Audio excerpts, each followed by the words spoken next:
Good morning. Hemshech Ayin Beis, volume 3. We are on the bottom of page 1347.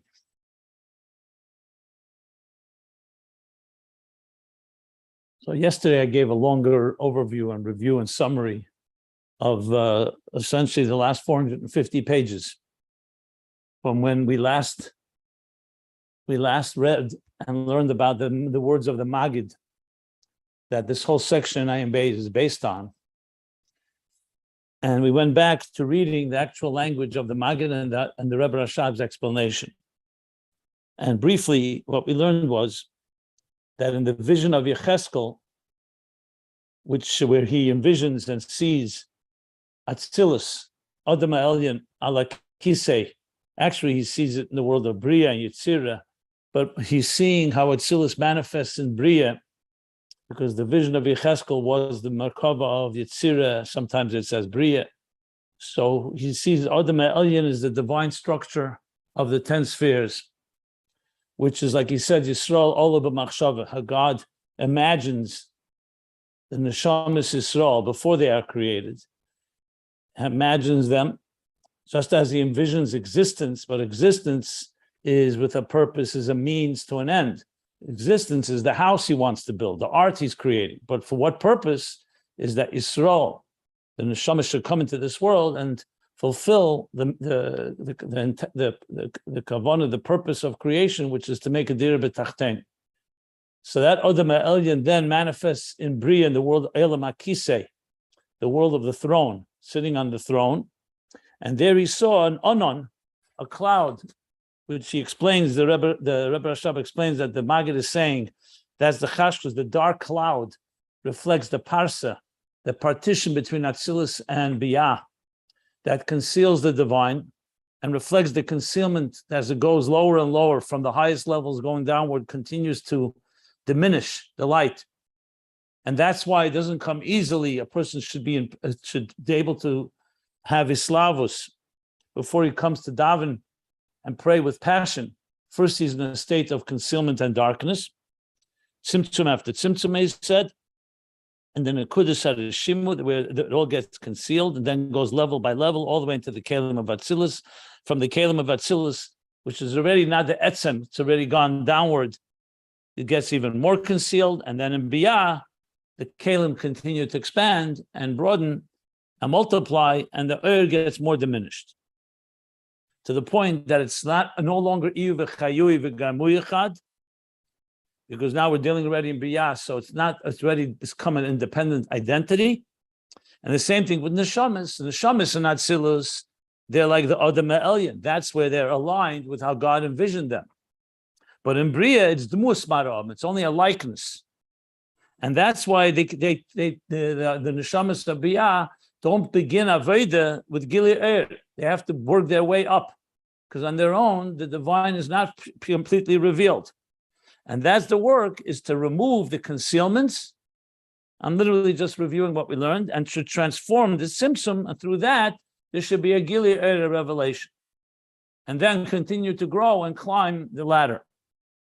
And that is Aveda Birurim. That's called Aveda Birurim, the Aveda of clarifying, of separating, of clarifying, and of refining and elevating a world that's concealed to become a keli and refined enough to be able to channel and be a conduit for godliness, which we explain in simple English means that you're making from the yesh an ayin. You begin a yesh, your own ego, your own self-focused, self-interest-driven life, and you're directing it toward transcendence, and thus becoming a keli to a higher air, and that you continue to grow in that direction. That's Aveda Birurim.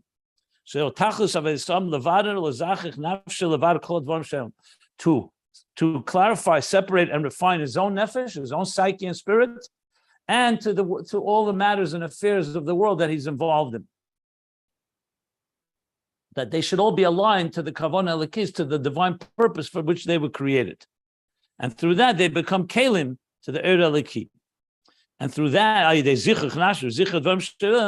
that also causes the refinement of our containers to contain the divine energy, the divine purpose, also in turn causes Atzilus to also elevate. So Atzilus, as divine as it is, we refine the containers that they should be able to receive a higher level of divine transcendence, even higher than what they originally had, even Atzilus. Like we learned earlier, being Yichud Havai Elikim, that's through the Zichuch of Shem Elikim, and that's the Yichud of Havai Elikim, through the Zichuch of Shem Elikim. Nasa Yichud is Gili Shem Havai b'Shem Elikim. Yeah. As we refine the concealment, that creates a unity that the Shem Havaya, the divine higher energy, should radiate into the Elikim, to the energy of the divine that's concealed within existence. And v'husha idei Birurim lamata b'advarim shenesav m'Shem Elikim nasa zichruch l'mayla became the Atzilus. So now, and how do we achieve that? That by refining the concealed entity, the concealed reality, conceal the divine that's concealed within existence and reality, that's concealed from Shem Elikim. Nasach Zichruch, it also causes a refinement higher in the world of Atzilus. That's where we stopped the last line on page 1347. So essentially, we're speaking here first how God creates existence, concealment after concealment. We reverse the process by starting to reveal the divine. Like I explained, Mutfa, Murgish, Muskel, we learned how we climb the ladder from a self-contained and subjective entity to become a more divine, transcendent reality, existence, until we reach higher levels. But this also has a ripple effect on the higher levels. Every level gets elevated as well. Because remember, even though Atzilus is divine, it's still a world called Atzilus, and there's higher levels. So in turn, we're also affecting that all the higher levels also get elevated. Essentially, it's like saying, which we're going to read in a moment, that when you work in the week, 6 days of the week, which is Avedas Birurim, where we're separating the waste from the nutrients. What does that mean? We work in Uvdin Dechel. We're working. Person goes to work, deals with the material universe, deals with parnosa matters of livelihood, deals with all the different 39 different types of work that we engage in this world. What's the point of it all? To direct it and to extract the sparks, just like we would extract in the digestive process the nutrients from the waste and expel the waste. That's the Avodah. In the words of Tanya, that the world is a Rishus, Klipas Nega, and our job is to elevate those sparks and direct them l'shem shamayim. Kol masechel l'shem shamayim, that all our actions should be directed toward the purpose for which they were created. In all our ways, we should know God. When we do that in a complete sense, Mashiach is essentially the embodiment of an entire world that's aligned to godliness. Okay, but that's the 6 days of the week. What happens on Shabbos? So Shabbos, Misha Tarach be'erev Shabbos, Yechel b'Shabbos. When you do that in the 6 days, then Shabbos also gets elevated. Shabbos, however, is not the birur from the waste, from the food. The Shabbos is a Kedusha itself. Then we don't work on Shabbos. But Shabbos also has aliyahs. As a matter of fact, 3. There are 3 meals on Shabbos, and there are 3 levels of aliyah, 3 levels of elevation that we learned in the end of volume 2 in Ayin Beis. So that in a sense is that you can say the avodah of the weekdays is the avodah in Biy'a. After the parsa, what he calls the world of darkness, what the Maggid calls. We reverse the process by removing the darkness and elevating ourselves. But Atzilus is like the world of Shabbos. And Atzilus also gets elevated because when we elevate ourselves in the weekdays through our hard work, so Shabbos also gets elevated, that Atzilus starts receiving an energy that's higher than the energy it had based on creation itself. And in effect, all the higher levels all go higher and higher. And we actually learned that there are 3 levels of Aliyah, 3 levels of Rotzeh and Shuv. I'm just giving a small introduction before we continue reading. Rotzeh and Shuv is actually the same in the same Yecheskel. The same verses in Yecheskel, in the vision of Yecheskel, where he talks about the Anon, the cloud, and the Eish Mislakachas. He also talks about Chayis Rotzeh v'Shuv. What's Rotzeh v'Shuv mean? It means to run and return. Tension and resolution, which is a built-in process in all of creation, the pulse, contraction, expansion, inhale, exhale, as we learned at length in volume 2. That's the process that connects us with the divine, that we inhale In other words, we experience something of a greater level. We then we inhale, we ingest it, we internalize it, and then we exhale in order to get a higher level. Same thing with the contraction, expansion of the heart. So the pumping of the blood is also a symbol of this. So basically, the divine energy is always going upward, reaching up, but then it has to come down and be grounded in this world. Because if it only goes up, we learn the Ratzeh alone is not the Kavanah. Just to yearn along, you can then get expired and be dissolved, like we learned, it can be completely consumed by the higher energy. So we need Ratzeh and Shuv. So Shuv is internalizing and Ratzeh is elevating. So in the process that we're talking about, the first step of Ratzeh B'Shuv is that we down here in the dark cloud, the first thing we need to yearn for godliness. We need to yearn for transcendence. Then we internalize it. That in turn elevates our Ratzeh B'Shuv also in Atzilus, and even higher than Atzilus, all the way up, as we learned in the Etzem Ha'or, that we reach the highest levels of Oris and Kalim, that the Kalim should be Kalim to the highest levels of Or. Then there's the final level we learned about Einoi, that the Kali itself is revealing the Helam Ha'atzmi. But right now he's talking in the stages of Havayahu Elikim, that Elikim, as we refine and remove the concealments, it becomes a Keli Havayahu Elikim. Havaya shines through this darkness, and there's all these different levels. So we're now going to sum up some of that, which, as I said, really an elaboration of what's discussed back in volume 2. I just want to look it up for a moment, if you don't mind. Just want to see the mimer that he speaks about it there. It's at the end, I believe. 3 levels. There's 3 levels. Okay, let's see. Aleph Tzadik Gimel. Yeah.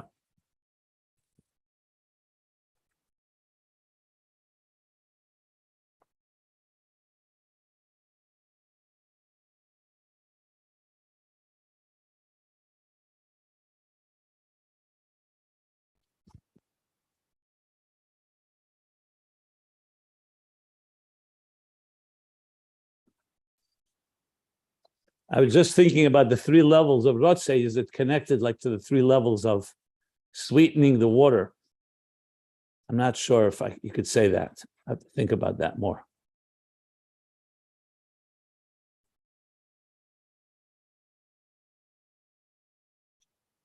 Okay, so let's learn inside here. I'm going to the bottom of page 1347. If you want to follow the text, you can follow it at ayinbeis.com. It's all copied there in a PDF.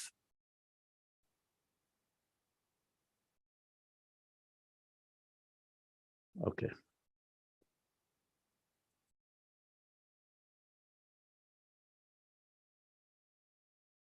I'll have to look it up later. I remember there's a whole.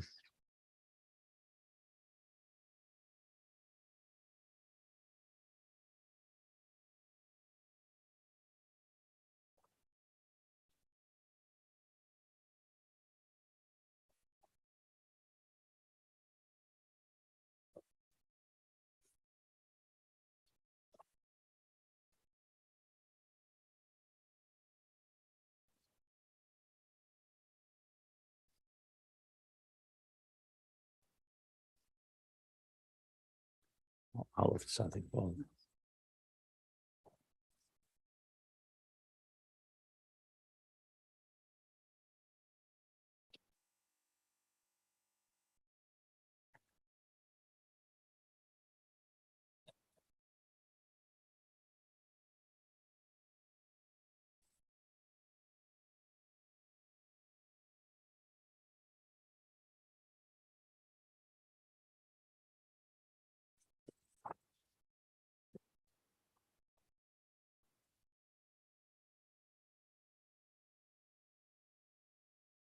Okay, so sorry about that. I'm just trying to refresh my memory from what we learned. So the bottom of page 1347 says like this now. So far we talked about 2 levels of birur. The birur of the kalim in Biy'a, that we reverse the process and remove the concealment so we can connect to the Or. And that in turn has an effect on Atzilus, that the Oris that the Kalim of Atzilus now can contain even higher Or than the Oyer of Atzilus that was there initially in the beginning of creation through Avodah. So he says like this, Rak de Atzilus.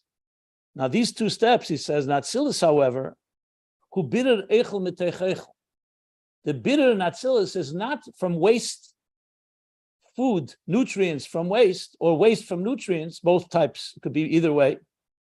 Take a piece of food, it has waste, it has nutrients, and you have to separate. And on Chayil, that's what you're allowed to do. That's called Birurim. In Halachi, you're not allowed to Birur, sales is not allowed on Shabbos. The weekdays, that's the work we do. In Ruchnius, it means the work of the struggle, the battle with Klippas Nega to extract from it the sparks and elevate them. So if you recall, in Atzilus, on Shabbos, there's two levels of birur. One is eichel metech eichel, and then there's a level that's even higher than birurim altogether. That's going to be the third level. We haven't reached that yet. So there's the birur eichel metech eichel, which means you can take, let's say, a piece of challah, you can cut off a piece of challah from challah. That's allowed. Food from food, not food and waste. You're not allowed to go ahead and start picking out the waste from anything. You're not allowed to separate the two on Shabbos. Eichel metech eichel, yes. The gam, she'ein b'zeh seilus. What does that mean in Avodah? Top of page 1348. I turned the page. That even when there's no pseilus, there's no negative. Remember, Atzilus on Shabbos, there's no negative energy because everything is kedusha. It's all holy. So there's no pseilus, there's no waste. So what's the birur? So he says the birur. So the chliyas rotzeh shegam. Even when there's no waste, there's no material activity, so to speak, materialism that gets in the way, but there needs to be a rotziv aliyah, the b'chinas hakelim. It still requires, even when Mashiach comes, for example, and there won't be any longer negative toxic energy, we're still going to be elevating and constantly yearning to connect to higher levels of godliness. So there's connecting going from the negative to the positive. In the positive itself, there's also a rotziv aliyah, like we learned before about tzaddikim, that even though they have no transgressions, but they're constantly yearning to reach higher levels of tshuva. They're constantly going upward because godliness doesn't have any limit. So needs a and that's also called refinement. It's not a refinement by contrast of a state of unrefined state to refined. In refinement itself is becoming more refined. I mean, I use a very simple example. When you love somebody, so love is not just the absence of hate. In love itself, you can continue to grow. Actually, the more you love someone, the more you could grow. It never ends, true love, because love is unlimited. So there's a state of a person doesn't like someone and they move from not liking to liking, or from hating to loving. But then in love itself, in Kedusha itself, there's also higher levels of refinement. In order to receive a higher level of energy. Let's talk another example. I'll give an example of a teacher and a student. So a student, a beginner student, who is yet to be fully developed, and he's not mature enough, he's not refined enough to receive the deeper ideas of the teacher. What are the early stages of good education? Is also getting rid of bad habits. The student's mind may not know how to focus, gets distracted, or his way of thinking has been distorted. So the first steps in any good education is training the person to good habits, which means getting rid of negative way of a methodology that teaches you how to think in a healthy way. But once you break the student in and they already have developed good skills, then begins a process that continues to grow. Now, instead of fighting negative bad habits, or untrained ways or unskilled ways, now there's skill. So there's no end in how much the student can grow. Now you grow, you learn more and more and more. So in the beginning, a teacher will train the student to first the student will make mistakes and the teacher will correct these mistakes. But once the methods have been developed and the skills have been developed and basic, like I said, broken in the basic, the basic method, then begins a process of going from one Oyer to a higher Oyer to a higher Oyer Elyon Yeser.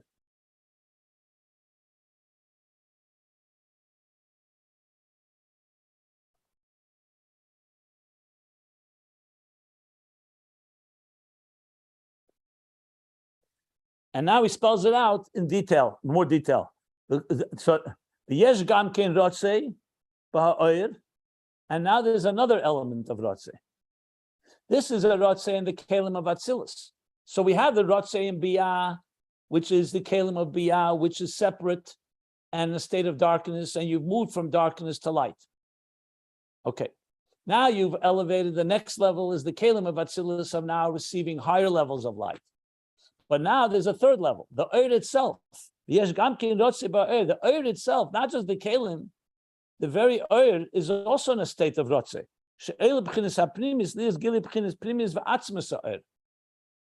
The Oyer is longing and yearning to be connected all the way to the inner and source of Oyer, all the way in the highest levels. And that's the third level of a rotzei, which is also affected by our avodah. So our avodah, as I said, triggers a series of ripple effects that cause all the levels above also to go up higher. So initially, it all began, first God creates existence through tzimtzum and rishimu, and the darkness that conceals, the gvuras, the tzimtzumim, the cheshech, and all that. We then, as it comes all the way down below, we then reverse the process from the bottom up. And we slowly acclimate ourselves, the kelim of Biy'a, to Oyer, and to Oyer in general. The kelim of Atzilus, in effect, are elevated to go to an Oyer that was higher than the Oyer in Atzilus originally. And the Oyer itself is looking to seek all the way to the highest levels of Oyer, all the way to Etzem, Pnimius Etzem Oyer that we learned about, all the way before the Tzimtzum even. So every level is now is going upward from the bottom up to go to reach higher states.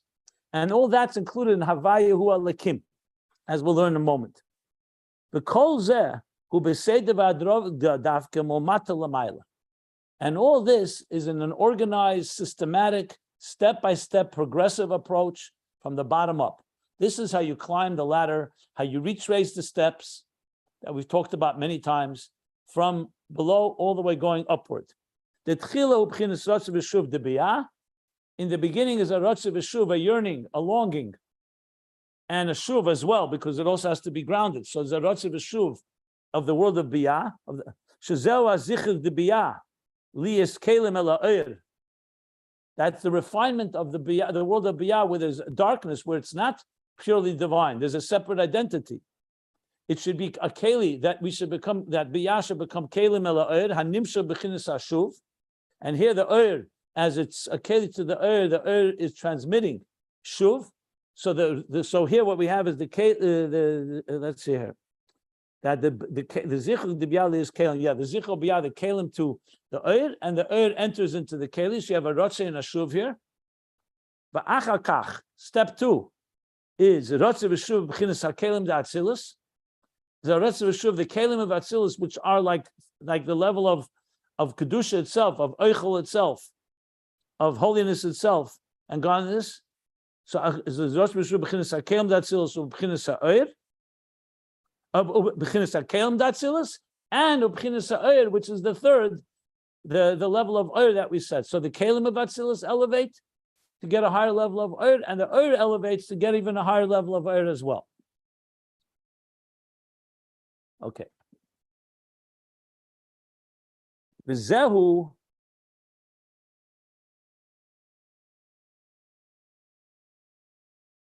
Aveda Sa'adam, and this is the meaning that the service of a human being, who b'chinas birur v'zichur chacheshech, that this is the meaning that his work consists of separating or clarifying and refining the darkness. V'yidei dafki yiyagili. And after through that should come the gili. So it's a process of reversing the reversing the effects and impact of darkness and concealment in order to create a revelation. Before I continue, I want to stop if anybody wants to ask anything.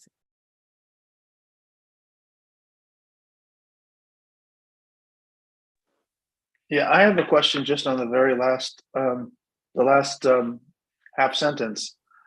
The zichur choshech v'al yedei dafka agilui, the refinement of the darkness, through that you get the revelation. I thought that the zichuch is actually the revelatory process, meaning when you refine the darkness, you are dafka creating a revelation. It's not like two steps, it's one step. So maybe I'm just having a problem with the grammar, but I guess I'm asking about that. I'm not sure what the question is. You don't understand the question? Why don't we talk in practical, simple terms, not hypotheticals? A human being, like we said, yeah. I'll spell it out. A human being begins their life in a state of darkness. We're not naturally aware of godliness. We need to work on it. And this is both in childhood, growing into adulthood, and even as an adult, every morning. We need to remind ourselves, Maida'ani, we need to pray, we need to turn to God, because we live in a state of darkness. We live in, like you explained at length earlier, that God concealed his presence. So the work is simply reversing that darkness. We could either feed into the darkness like most people do. They just live a life of survival, or following their own needs and whims and temptations. That's a materialistic life. When a person begins to, like he calls it, birur and zichuch, they begin to separate that which is materialistic and that which is the more spiritual dimensions, and begin to direct their lives toward a transcendent purpose instead of self-indulgence. That's called birur and zichuch of cheshach, of the darkness of their lives. And as they do that, they're allowing light to come in. And now there are many stages how that's done as we continue to grow. Like I mentioned, the examples of a student. The student gets over first you get over the obstacles and the difficulties. We have to fight with the Yetzer Hara. And in Nefesh Habamis, there's an animal soul that has other interests. All that, the animal soul is also compared to Cheshach because it conceals the divine soul. I've referred many times to go back to page, I think Aleph Shin Zayin, yeah. On page 1307, the Rebbe Rashab really explains it very well. I pointed out many times what that state of darkness is and the process of going step by step and elevating and illuminating the darkness. Now, for some people, illuminated darkness means simply once in the morning, they're just aware of God. For other people, they're davening for 6 hours. So everybody has their level of how they're countering the dark state. The dark state essentially means the concealment of godliness in this world. So in that context, what is your question? Or maybe I think you answered it. I mean, yeah, you answered it. It's not even worth me reiterating it. You answered the question. Okay, good. Yeah. So the Biy'a is getting rid of the bad stuff, and then the next step is getting better stuff. Is substituting better stuff like Shabbos. Yeah, but I mean, you have to bring it back to practical to your life. You can't, you talk about Shuvah Tata and Shuvah Elah, for example. If a person transgressed and did something wrong, you can't suddenly say, oh, you want to know? I want to have a gilui of Etzem Ha'er and go jump right into Helam Ha'atzmi before the Tzimtzum. You got to clean up the dust in your house before you bring in furniture. So the first steps is you have to ask for forgiveness if you hurt somebody. You have to regret negative things and take upon yourself to do the right thing. You can't just jump and say, I want to be one with God when your house is dirty. You got to clean up your act first. So the first steps always is dealing with whatever dust or darkness or concealment or bad habits or whatever it is that we got stuck in. Everybody has their baggage, so to speak. So it's simply the process of cleaning it up. And as you do that, obviously, as you clean your house out, now your house is more conducive to bring in something deeper, something greater. Just like in a battle, like he explains in chapter 9 and 10, you fight a war. After the end of the war, there's a lot of collateral damage. You got to first clean up before you start rebuilding the cities that were destroyed in the war. So the same thing in Aveda, you first have to deal with those negative things. Now, this doesn't mean you don't have any revelations at all. Obviously, we have Shabbos, we have Yom Tov, we have Yom Kippur. We do have special moments throughout the year. But overall, the day-to-day work is cleaning up your act as much as you can. The more clean your kelim are, the more they can draw healthier energy. You may remember in volume 1. Yeah. By the way, one second. In volume 1, we learned that the Aves, the patriarchs, their job was to realign existence to the way it was pre-Chet Eitz Hadas. which meant to clean up the pipes that got corroded through the chatoim, through the sins. Like we learned the Basar Ligani brings the medrash that every generation of sins concealed the divine even more, and Avram reversed the process. It took 7 generations. Then came Matan Torah and Moshe Rabbeinu, and after Yetzias Mitzrayim, and then you can build a Mishkan, which brought an energy that was greater than the energy that the Ovis did. The Ovis brought Kel Shaddai, like the Pasuk says. They realigned the pipes of existence that they should be able to draw the divine energy and not in a limited way. It's like cleaning up the arteries. Talk about like bypass surgery, cleaning up the arteries so the blood can flow. Once it's flowing, then we learned you can bring an Ur Chadash, a new energy that wasn't even there in the beginning of creation. That's like the step 2, where Atzilus, the Kalim of Atzilus, and the Ur of Atzilus, and all the Ur is starting to draw down new levels of revelation. That's why I gave the example of the teacher and the student. First, you have to be a Kali to the Ur in a very basic level. If you're not that, you can't draw new levels. If your pipes are dirty, who's going to want to draw new dimensions of water or whatever the liquid that's flowing through it? First, you have to get rid of the toxins, and then you can draw higher and higher levels. Go ahead. Yeah. So that was the answer, and that was amazing. And what you just said is that you answered my question. It's not automatic. You have to do some work first. You have to clear the pipes. It's not going to be ipso facto, and that's where you hit the nail on the head. That was a really good explanation. Thank you. Yeah, and the first things that we clear up is not choshek. The first thing we clean up is a gili of something negative, and then we go into choshek for the. Well, if you break it down, it's sometimes confusing. Look, obviously, it's got tevel b'sheres biy'a.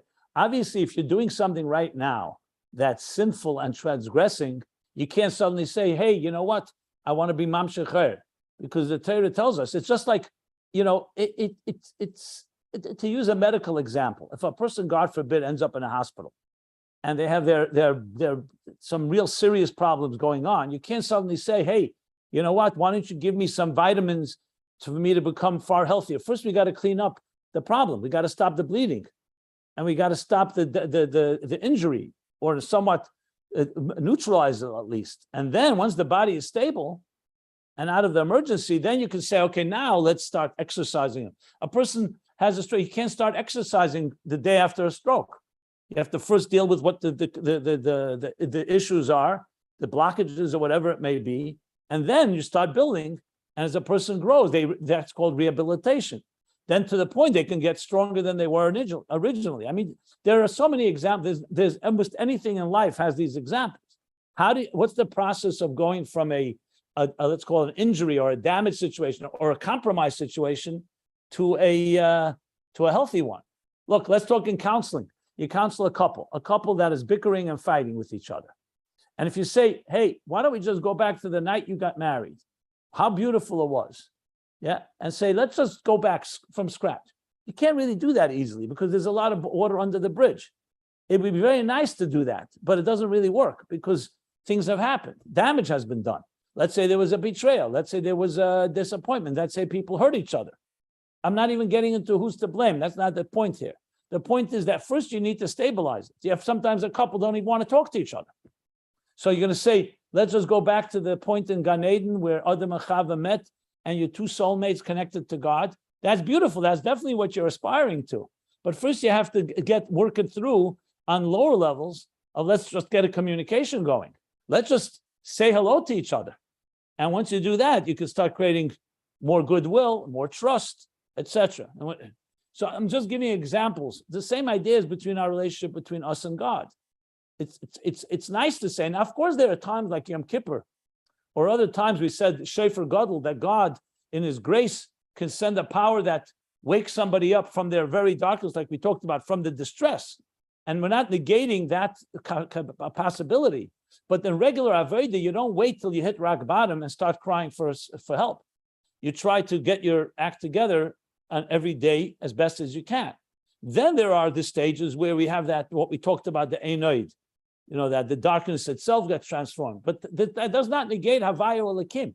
Let's not forget the pasuk begins with Vayadaita Ayin Beis v'Shavesa levavecha Before we get to Einay, Havaya Elikim still remains the operative way of doing avodah. Every day, every bracha we make, Baruch Atah Hashem Elokeinu, Hashem Elokeinu, Havaya Elokeinu, Anochi Havaya Elekecha, Havaya Elikim.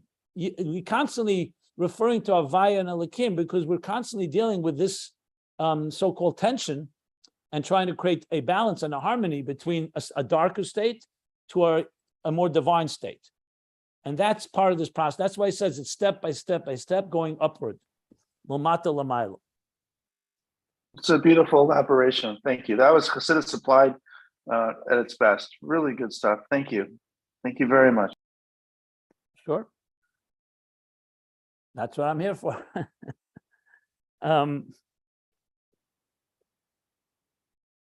Now, the interesting thing, since we're already on it, we're going to be talking about Momayla Lamata, how you do this through Torah. In the next few pages, he's going to go back after a long whole discussion. Like I said yesterday, the Samach Vav Ayin Beis interplay, that there's also, that God wants us not just to go from the bottom up, but he also wants to give us, he also gives us a neshama that is in the divine image, that we can draw down Elikus in the Giluyim of Elikus into our very beings. So it's not just going from darkness to light. This is one step, one way of doing it. And this is actually the regular avodah that we need, Mamata Lamaila.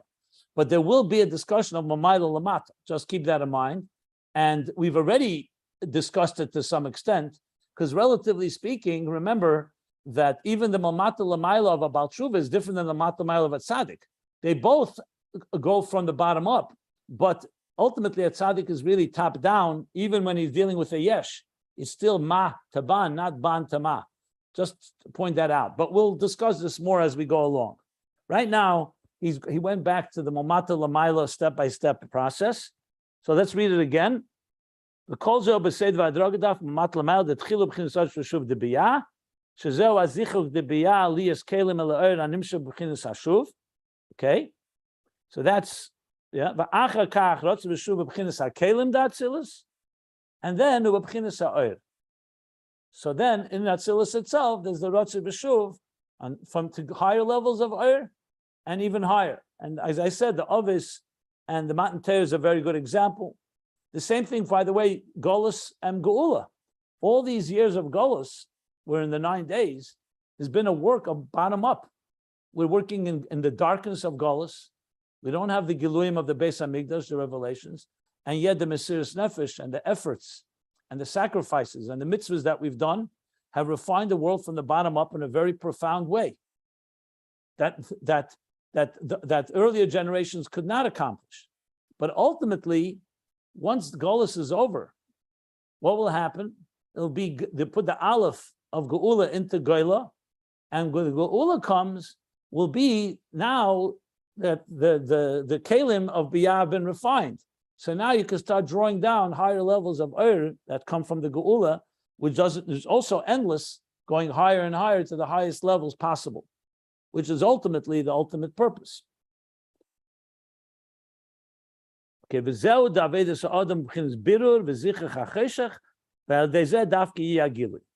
where we stopped. Okay. So now the Rebbe Rashad is going to continue, because we clearly spoke about neshamas. Remember, we said before that just as it is from Atzilus comes down into Biy'a, there's also the neshamas of Atzilus and the neshamas of Biy'a. He spoke on the previous page. He said, "V'chenu." What was the language he said? Yeah. V'kamoikenu b'neshamas the Atzilus. That's Adam Elyon. Ubebriya they're the Musamara Adam. So he's now going to go talk about the difference between the neshamas of Biy'a and the neshamas of Atzilus. So he says like this: the Zeh, everything we just learned is been neshamas de Biy'a. He's referring to souls as they are in the world of Biy'a. Shenitfosim begeshem. This is how he's identifying them. They are contained by, and they are. The word nitfas is a word I always I don't say struggle. It's very hard to translate completely. Nitfas means to be grasped by. That means that it's held in some way. It is captured stuck by, or I don't want to say stuck. It's not really stuck. Nitfas means it's defined by or identified by. When, for example, just to give the example in a simple example would be, if two people are walking in the street, and one person is, let's say, a Beinani, and the other is a Tzaddik, and they both see something that is contempt that person. So the Beinani is going to be nitfis in it. He'll be grasped by it. It'll get his attention. He may fight it off, and he definitely will. That's a Beinani. He won't allow it to affect his thought, speech, and action, but to say that he's not in any way impacted, you can't. A tzaddik could be completely oblivious. It's like if you didn't even see it. That's the difference between nitfis and not nitfis. When you say something nitfis, it means it's somewhat defined by it, somewhat contained, somewhat controlled by it. But bottom line is that it identifies with it. Literally, the word nitfis means grasp. It could be like something. I mean, hostage is too strong of a word because hostage would mean that you're trapped. Nitfis is not trapped. Nitfis is more grasped by. That means that you are affected by it. So neshamas biy'a nitfosim begeshem. They're grasped by and they identify with and they're connected with geshem, with matter. B'bchinas halamas v'estadim, which in the state of darkness and concealments. And what's their avodah? V'avedosim hu b'derech mamata l'mayla, and their service, their work, these neshamas of biy'a, the path is from the bottom up. Hainu l'zachich esacheshach, to refine this dark state that they are contained by, that they're affected by. Who lases kalim, and that's the meaning of creating kalim, because if they succumb and are seduced by the material distractions of this world, then of course it's not kalim telikus. Then it's what the Alter Rebbe says in Tanya, that if a person eats kosher food, let's say, but they're eating not l'shem shemayim, they're eating to indulge, zeil v'seved, just to indulge. So then you can't say that the food is now a keli telikus. On the contrary, temporarily the sparks go down to shalosh klippos atmeis, because it's not being directed toward godliness. However, it's a dover mutter. What means mutter? That it's not bound, it's not trapped, it's not what's the word I want to use? Locked. When you say something is osur, v'kosher b'dei chitzenim, osur means forbidden, means that it's locked. It is tied. It's tied up. There's another word I want to use, which I can't, doesn't come to mind right now. Something is tied up. So there it's tied up in the Yidei Chitzenim. Here, it's only temporary. Bound up? Bound? What? By the way, the word is bound could also be a good word, that they're bound by it. They're bound by Gashmias, the neshamas of Biy'a. And regardless, Akaponim, so their work is l'zachich esachesha, which is lases kalim. That to make the material world, the Geshem, into kalim for a likus. So when we say in the Mishnah, Kol ma shebara HaKadosh Baruch Hu be'olamei lo bara elo l'chvaydei, at the end of Pirkei Avos, the end of chapter 6, in the Ethics, he says, everything God created in the world, he created only for his honor. That's what it means. When you use something for the honor of God, directed toward God's purpose, you take that physical item and it becomes a keli telikus. So there's the process of zichur chacheshech, of refining the darkness, creating a keli. And what happens when you create a keli? So through that, the gili of the Eir Eliki, the divine purpose, energizes and radiates within the keli. Think of it this way: if God forbid one of the person's organs, let's say an eye was somewhat damaged, okay, cataracts, or another part of the body, some damage was done. So what happens when there's damage to the keli? The Eir can't flow into it properly. Just like when there's a blockage, the blood can't flow if there's a block. So what do you have to do? You have to clean up the keli. You have to get rid of the negative, let's say the injury, the infection, or whatever it is that's blocking. So the keli now is cleaned up, and now the energy can naturally flow back into it, because the obstacle, the impediment has been removed. So that's the process. The zichur chacheshech, which makes a keli, and once there's the keli, there's the gilui eir. And that is the neshamas of Biy'a. Ubederech klal, says the Rebbe Rashab, in the parentheses, hu b'neshamas the ban. So now he's equating this, that in general, it's the neshamas of ban that we learned about. Remember, we learned neshamas the ma, like Moshe Rabbeinu, tzaddik, and there's neshamas of ban. But he doesn't say literally that neshamas of ban are the neshamas of Biy'a, because clearly they're two different levels, but in general, this is the neshamas of ban. They're essentially like the neshamas of Biy'a. Shavedosim hu bezichu chachumris. Their work is in the refinement of the crassness of matter, of materialism. Now remember, we talk about Biy'a. Biy'a is not just the physical world, it's also Bri, Yitzira, Ruchnius. So clearly, compared to Atzilus, you can call it Chaimer because it's already an identity that's outside of purely divine, just to clarify. So this is in general the neshamas of Biy'a. Avon nesham is the Atzilus. Going back to Atzilus, remember the Magid is talking about the Adam Elyon in Atzilus. Ala Kisei is already as the Adam Elyon comes down into Biy'a after the Parsa, after the partition, after the concealment. What about the Neshamas Atzilus as they are on their own, above the Parsa? She'enim netfosim begeshem. They're not contained, they're not bound by. Bound is a good word, actually. I like the word bound. They're not bound by the Geshem, by matter. So Avedosam, their Avedosam who b'derech malmayla lamata. Their Aved is the other way around. Since they're not bound by the Geshem, by the concealment, their work is bringing down energy from above. Hainu b'amshochas ha'er. Since they live in the world of light and they're ambassadors of light, they are already there. They don't need to clean something up. Their job is to draw down that light. And through that, automatically, it's like a light that dispels darkness. If you're living in darkness, you have to do something about the darkness. So you have to clean up get the darkness refined somewhat to be able to draw in light. But if you come from the world of light, you go the other way around, you're bringing light into darkness. Like we spoke earlier, remember the second level of sweetening is that the powerful light displaces the darkness. But it's in a form of memela. Like the Alter Rebbe brings in chapter 12, that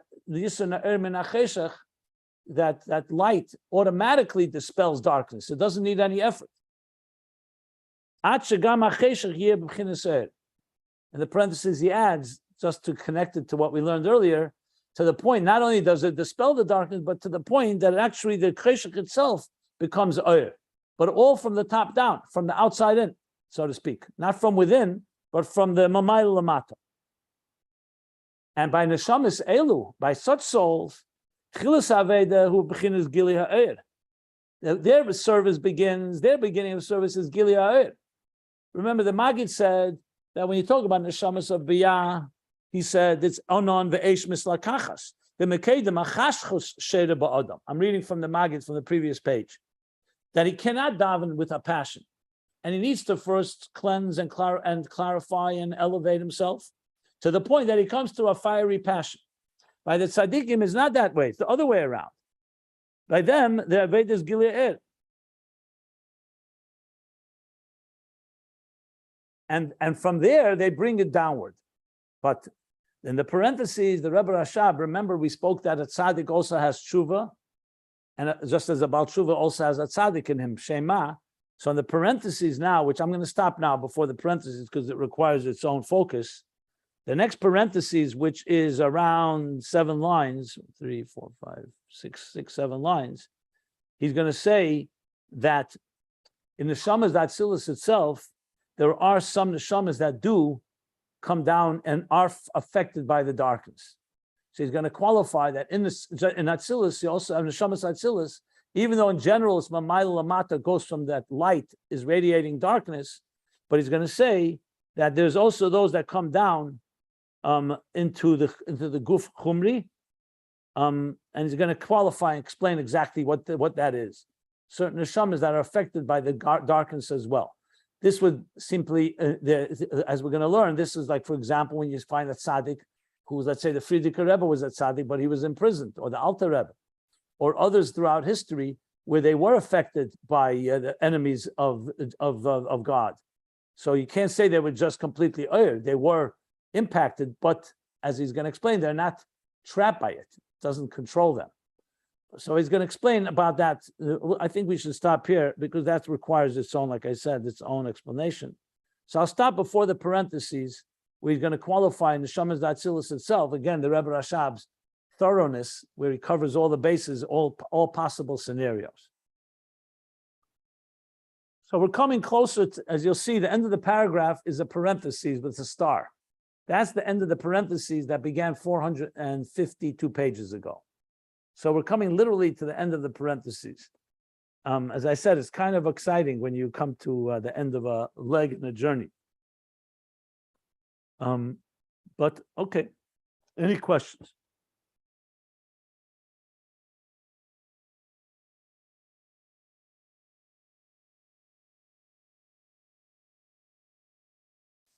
Okay, good.